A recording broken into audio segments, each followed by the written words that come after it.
मैं दावत देती हूँ इरफान अली मिर्जा साहब को कि वो आए और हमें जो उनकी एनेक्डोट्स हैं, जो उनके खानदानी जो रवायतें हैं और जो भी वो कुछ कहना चाहें वाजिद अली शाह साहब के हवाले से, उन सभी बातों से हमें फैज़याब करें।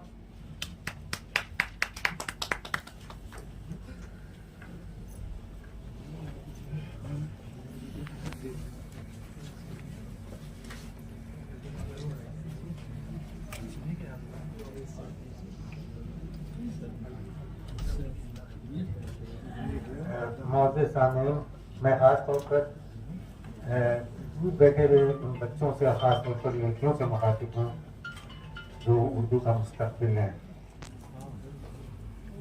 और इस सिलसिले में मैं बाद में भी कुछ कहूँगा।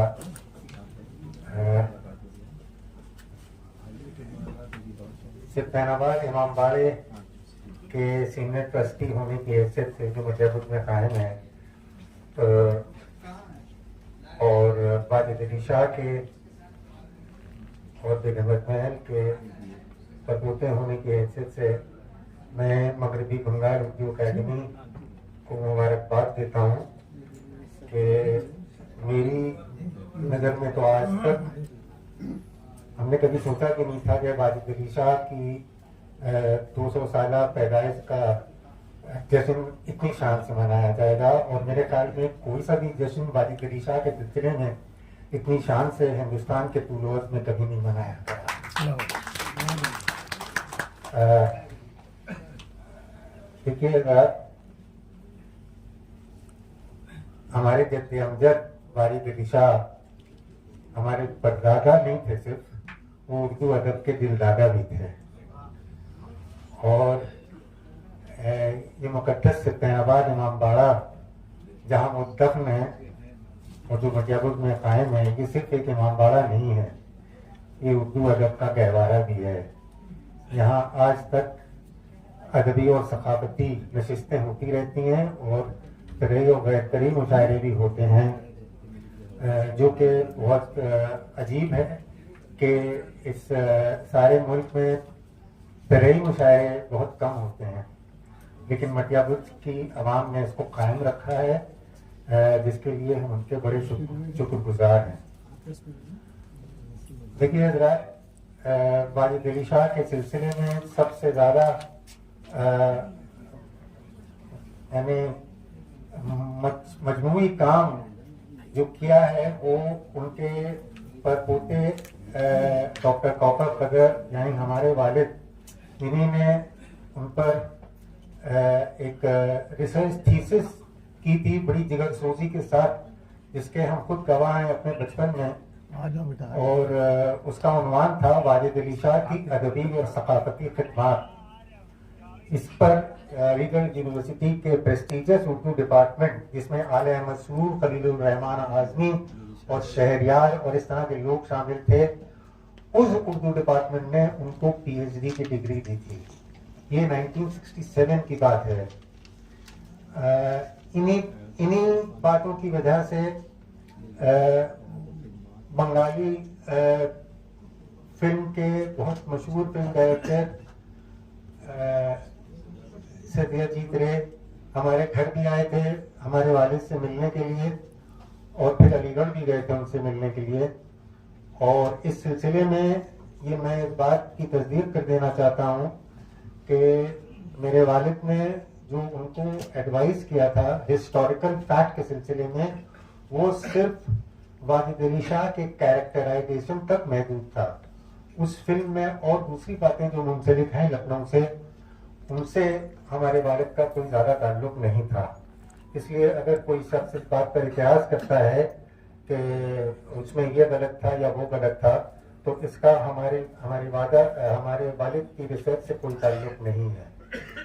खैर, देखिए, इत्तेफाक से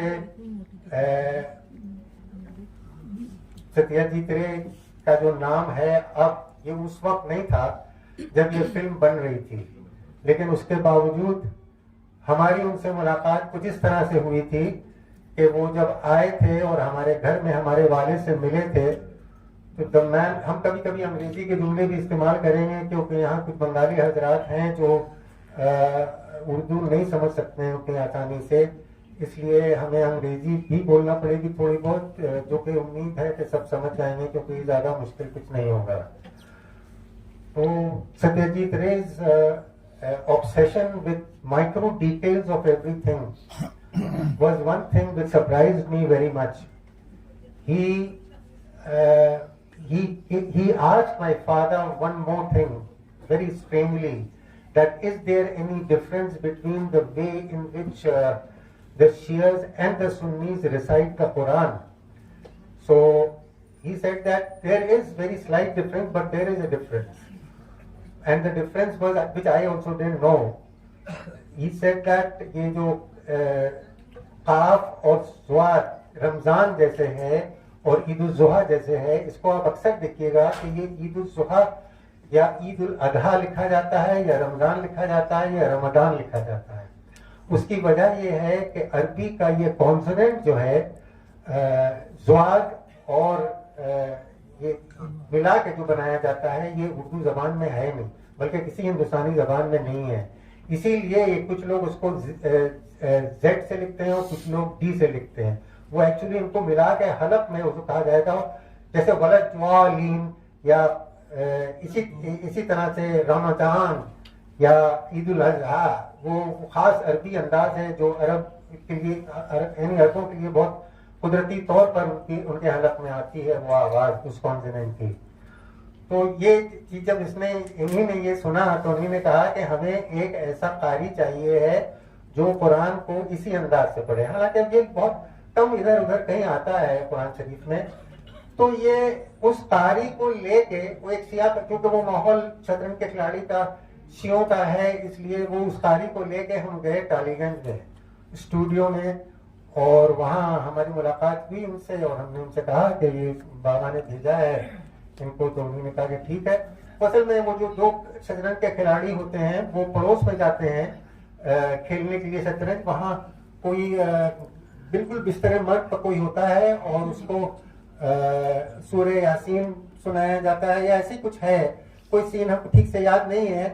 तो वो हमने उनसे कहा तो उन्होंने कहा ठीक है। तो फिर हम एक जबरदस्त मजमा था वहां पर। उसकी वजह ये थी कि संजीव कुमार और सईद जाफरी ये दो थे, उसके अलावा भी कुछ लोग और थे, शमा जेती और मालूम नहीं कौन कौन सब थे। खैर तो हम जाके भीड़ में खड़े हो गए, देखने लगे कि क्या हो रहा है ये तमाशा।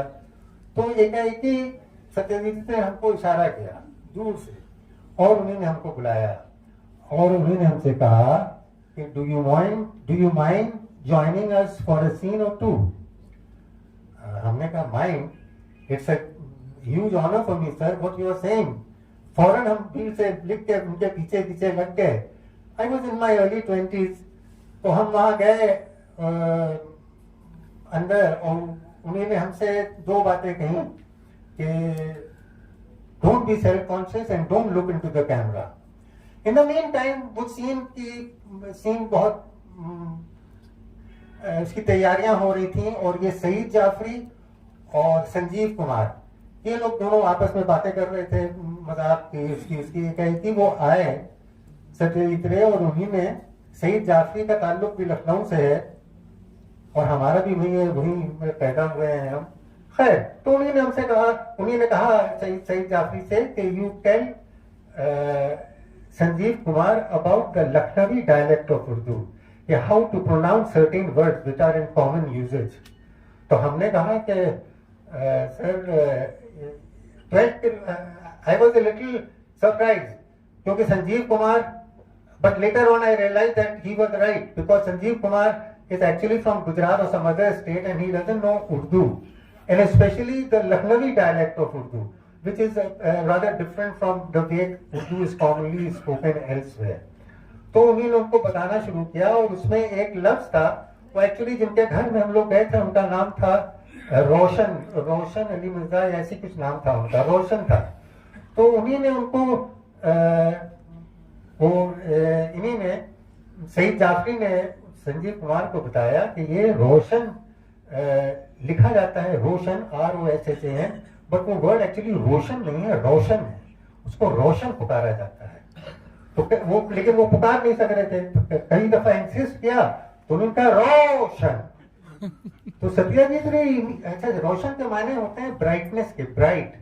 तो सत्यजीत रे immediately came and told him that he was not that bright that you are saying it Roshan. So that is one thing I remember. The other was that. But in the film also, I am there in a couple of scenes over there. तो उसमें देखिए, ये लखनऊ में जब अंग्रेज चढ़ाई कर रहे थे, ये उस वक्त की कहानी है और उसमें बहुत कुछ है, लेकिन हमको उस सिलसिले में और कुछ नहीं कहना है। हम आपसे ये कहना चाह रहे हैं कि अंग्रेजों की हुकूमत ने उर्दू को जो गहरा सदमा पहुंचाया है, उस पर हम थोड़ी सी रोशनी डालेंगे आपको। देखिए, जिस वक्त वाजिद अली शाह को माजूल किया जा रहा था लखनऊ में, वहीं उसी वक्त उसी जमाने में दिल्ली में बहादुर शाह जफर को माजूल किया जा रहा था या उसकी साजिशें की जा रही थी। तो ये आज एक बात आपको बताते चले कि Wajid Ali Shah was a poet king, एक शायर बादशाह थे, and Bahadur Shah Zafar was also a poet king. और वो बादशाह भी थे और शायर भी थे, जिनकी बहुत सी गजलें बहुत कॉमन है, आपने सुनी भी होंगी, लगता नहीं है जी मेरा उजड़े दयार में, वगैरह वगैरह बहुत कुछ है। खैर, देखिए, इन दोनों को माजूल करके अपने घर से, अपने शहर से दरबदर कर दिया गया। ये वाजिद अली शाह की खुशनसीबी है कि उनको जिला वतन करके कलकत्ते भेजा गया और वो मजलूम बहादुर शाह जफर, जिनको 2 गज जमीन भी न मिली कुए यार में, उनको भेज दिया गया रंगून। देखिए, अपने हम स्पोर्ट्समैन हैं और हिंदुस्तान से बाहर बहुत ट्रैवलिंग करते रहते हैं और हमारी अक्सर ये ख्वाहिश होती है कि किसी शहर में जाते हैं तो वहाँ के किसी मशहूर शायर की जो कब्र होगी वहाँ हम जाएंगे। तो हम जब ईरान गए थे तो वहाँ तबरेज गए थे, तो वहाँ शम्स तबरेजी की कब्र पर गए और इत्तेफाक से हमने वहाँ एक कब्रिस्तान देखा जो सिर्फ शायरों के लिए मखसूस है, ये हमने और कहीं नहीं देखा। और उसके अंदर वो छोटे छोटे दीवान उनकी लाइब्रेरी में उनकी तस्वीरों के साथ और उनके छोटे बस के साथ लगे हुए थे। और वैसे ही जब हम पाकिस्तान गए थे तो हम वहाँ फैज अहमद फैज और अल्लामा इकबाल की कब्रों पर भी गए, और वैसे ही हम जब ईरान गए थे तो वहाँ उमर खयाम की कब्र पर भी गए थे। इसीलिए जब हम रंगून गए तो I made it a point to go and see the grave of Bahadur Shah Zafar. I can tell you, tears started coming out from my eyes when I went there and I saw Akhri Mughal. Can you imagine the Mughals who have made Taj Mahal, and that even not for a king but for the king's wife. The last Mughal, उसकी वहां पर जो कब्र है, it is like a ordinary Dargah over there. जैसे लखनऊ, जो लोग लखनऊ के हैं, लखनऊ ने शामीना का मजार देखा होगा, it was like that over there.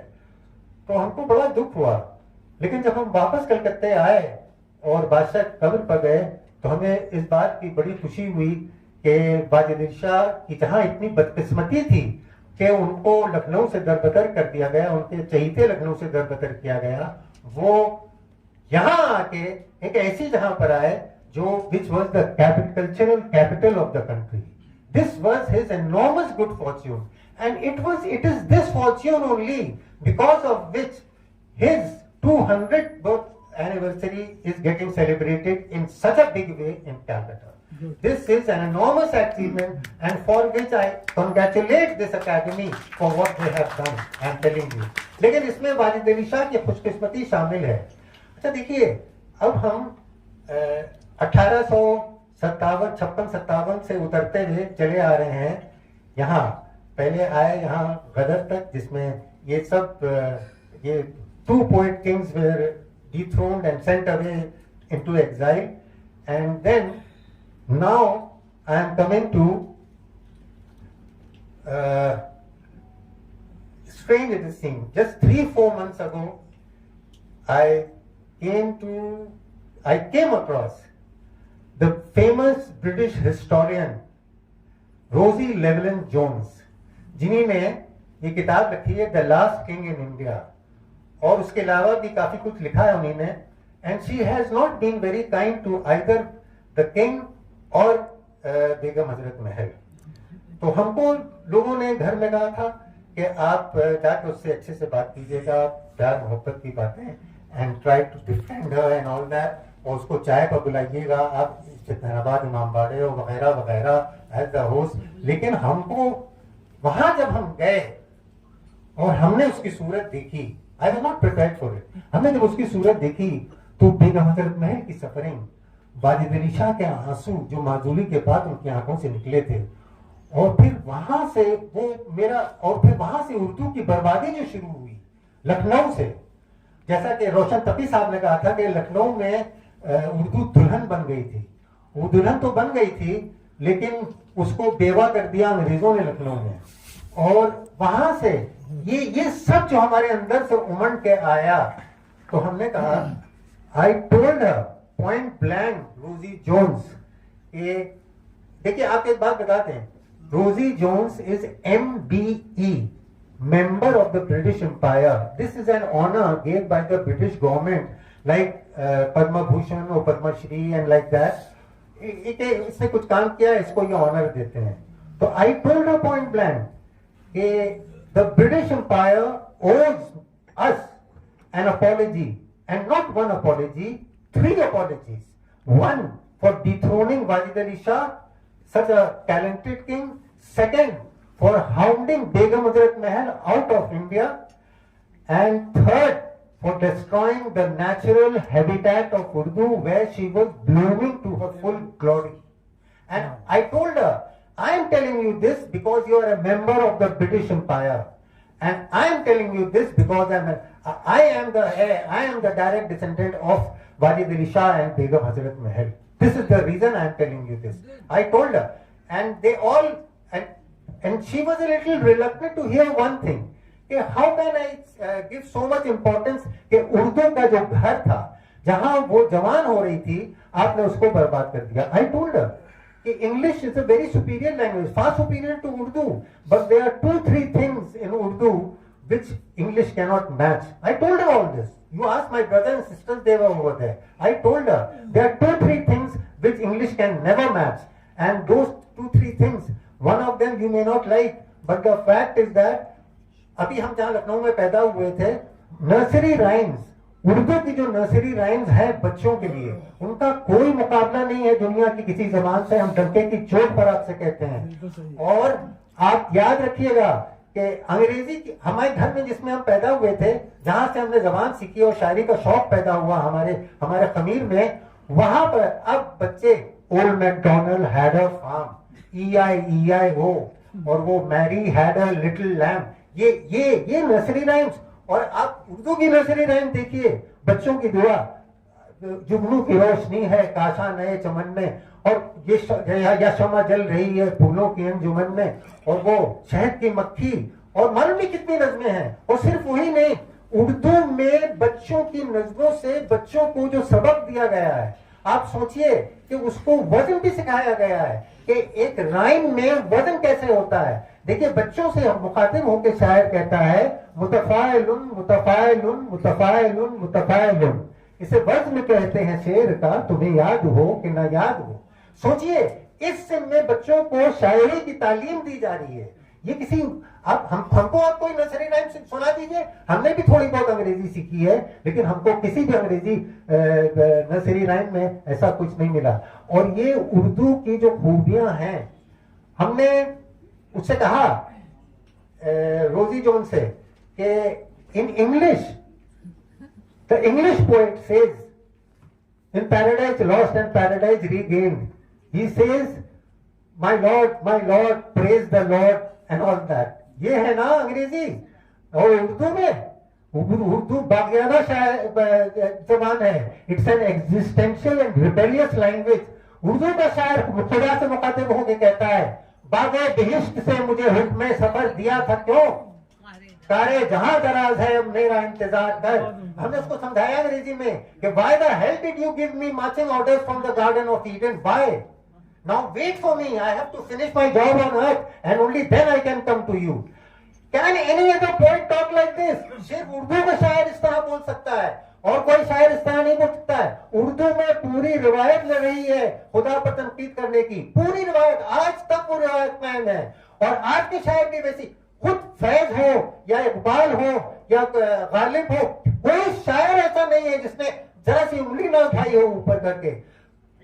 ये वाला शेर, कुछ गुफ्तगू भी हम भी करें, महशर में चाहे जो भी हो अंजाम हमारा, कुछ गुफ्तगू तो हम भी करेंगे खुदा के साथ। ये सिर्फ उर्दू का शायर बोल सकता है, अंग्रेजी का शायर नहीं बोल सकता है। अंग्रेजी का शायर सिर्फ चापलूसी करता है, और वो चापलूसी हमेशा से काम रही है उसकी। वो शुरू में भी उन्होंने चापलूसी की थी, वो किंग विलियम और किंग चार्ल्स के दौर में, और आज भी वो चापलूसी कर रहा है वैसी। लेकिन अंग्रेजी का शायर, उर्दू का शायर जेल चला जाता है। फैज अहमद फैज जेल चले गए, फराज अहमद फराज जेल चले गए, लेकिन ये सिर्फ उन्होंने खुदा के बारे में कहा, लेकिन उसके लिए नहीं, अपने हुक्मरानों के खिलाफ उन्होंने कहा है, और आंखों में आंखें डाल के कहा है, ऐसे ही नहीं कहा है। ये उर्दू का मनसब है, और हमने इन बच्चों से, इन लड़कियों से मुखातिब होकर सिर्फ इसलिए कहा है कि ये बच्चे, ये लड़कियां, इन्हें यही मुस्तकबिल है उर्दू का, हम आप मुस्तकबिल नहीं है। और इन लड़कियों के जो बच्चे होंगे अभी कुछ सालों के बाद, ये चार्टर्ड अकाउंटेंट बनेंगे, बिजनेसमैन बनेंगे, नौकरी करेंगे, मुमकिन है इनमें से कोई शायर भी बने।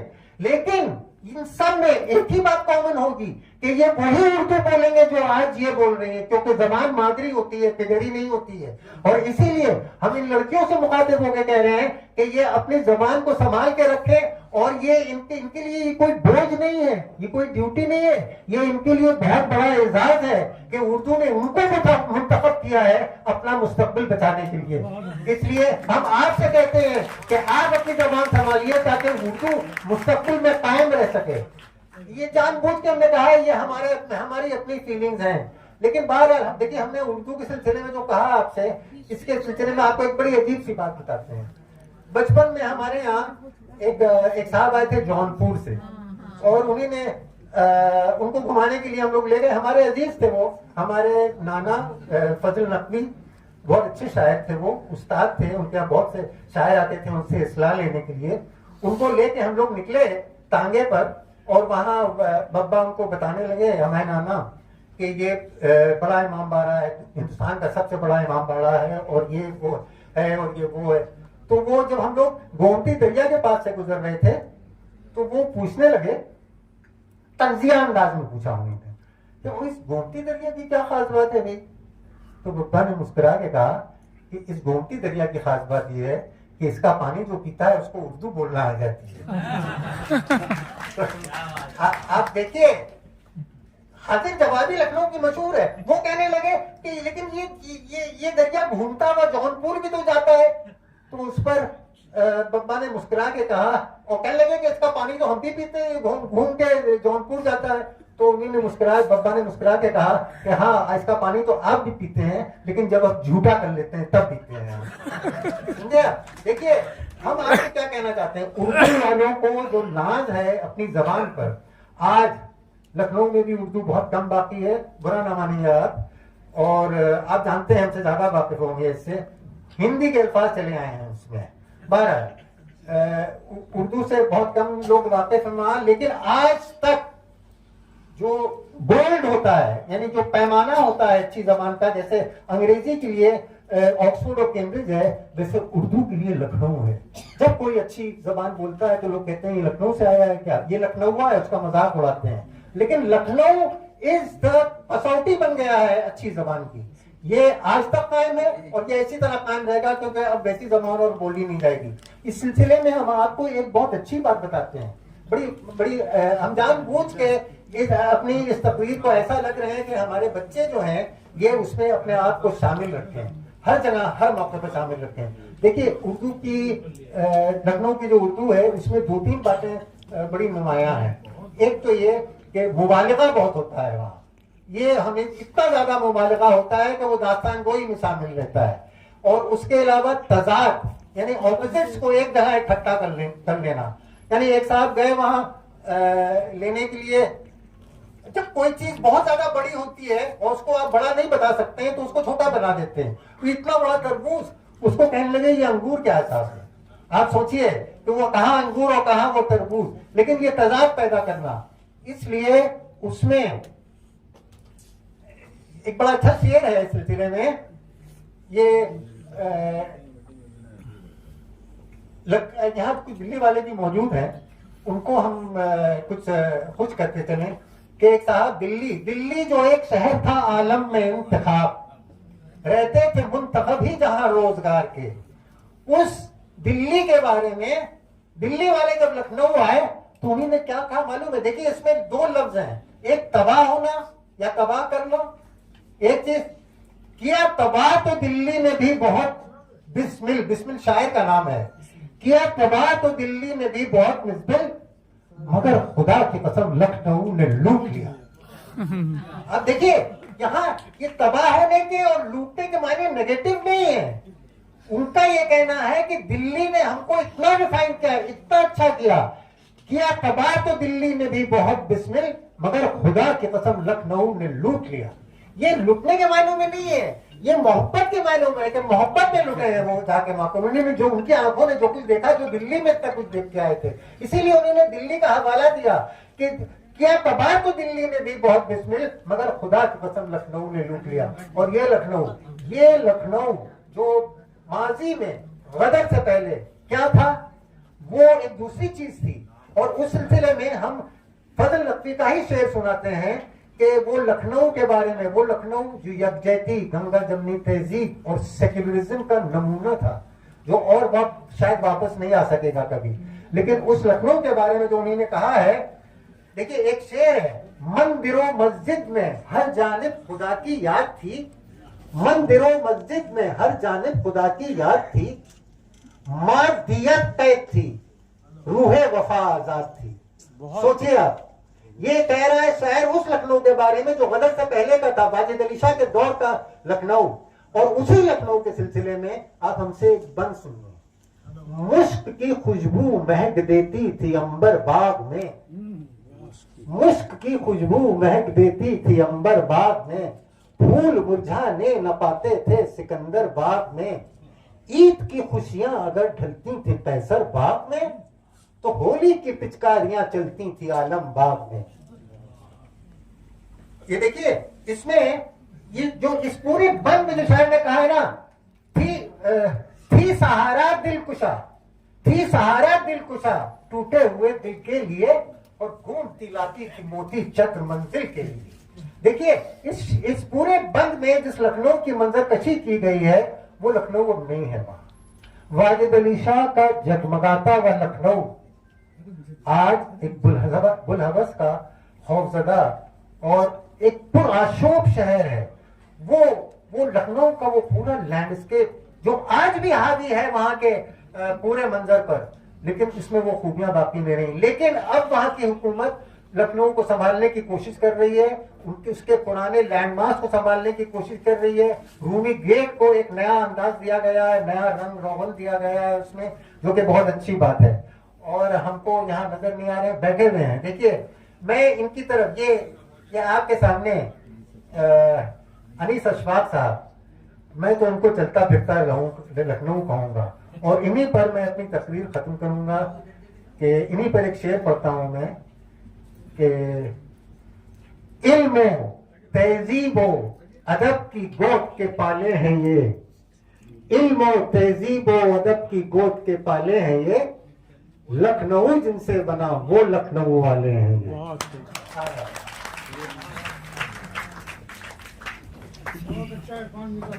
बहुत